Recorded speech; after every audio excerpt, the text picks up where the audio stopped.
ഹജ്ജ് നമുക്കറിയാവുന്നതുപോലെ പിന്നെ ഹജ്ജിന്റെ കർമ്മങ്ങളെ പറ്റിയാണെങ്കിൽ ദുൽഹജ്ജ് 8 മുതലാണ് ഒരു ഹാജി പിന്നെ ഹജ്ജിന്റെ കർമ്മങ്ങളിലേക്ക് പ്രവേശിക്കുന്നത്. അതിന്റെ അടുത്ത് തുടങ്ങും. എത്ര ദിവസമാണ് ഏറ്റവും പ്രധാനപ്പെട്ട കർമ്മങ്ങൾ നിൽക്കുക? അതിലേക്ക് അത് കൂടി വരാം. അപ്പൊ അതായത് ദുൽഹജ്ജ് 8 മുതൽ ആരംഭിക്കുന്നു.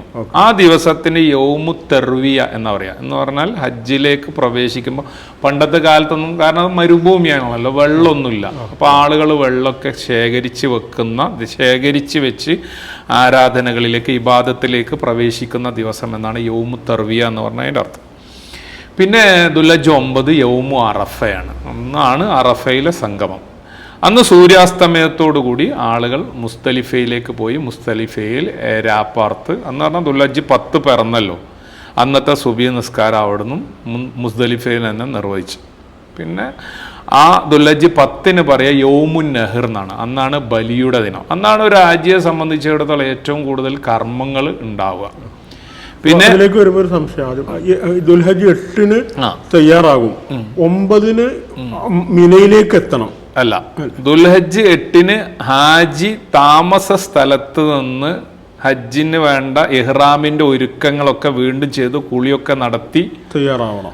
ഇഹ്റാമിൽ പ്രവേശിച്ച്, അത് ചിലപ്പം ദുൽഹജ്ജ് 8 എന്നുള്ളത് കാരണം ദുൽഹജ്ജ് 8 തന്നെ എല്ലാവരും കൂടി അങ്ങോട്ട് പുറപ്പെട്ടാൽ അവിടെ എത്തുന്ന സമയമൊക്കെ ബുദ്ധിമുട്ടാവും.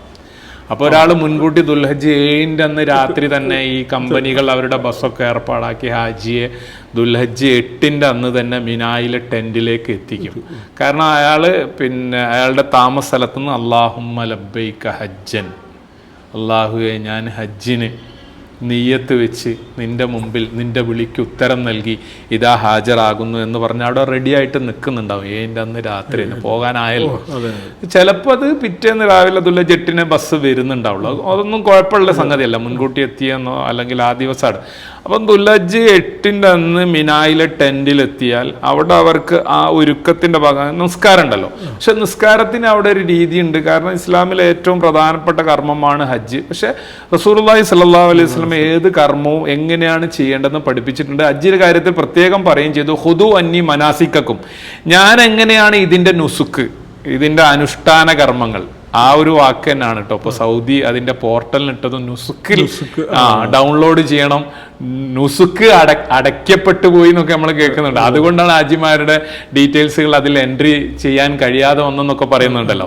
അപ്പോൾ റസൂലുള്ളാഹി സ്വല്ലല്ലാഹു അലൈഹി വസല്ലം മനാസിക്കക്കും, ഹജ്ജിന്റെ മനാസിക്കുൽ ഹജ്ജ് എന്ന് പറയാം, ഹജ്ജിന്റെ അനുഷ്ഠാന കർമ്മങ്ങൾ, അത് ഞാൻ എങ്ങനെയാണോ പഠിപ്പിച്ച ആ രൂപത്തിൽ ചെയ്യണമെന്ന് റസൂലുള്ളാഹി സ്വല്ലല്ലാഹു അലൈഹി വസല്ലം പഠിപ്പിച്ചിട്ടുണ്ട്.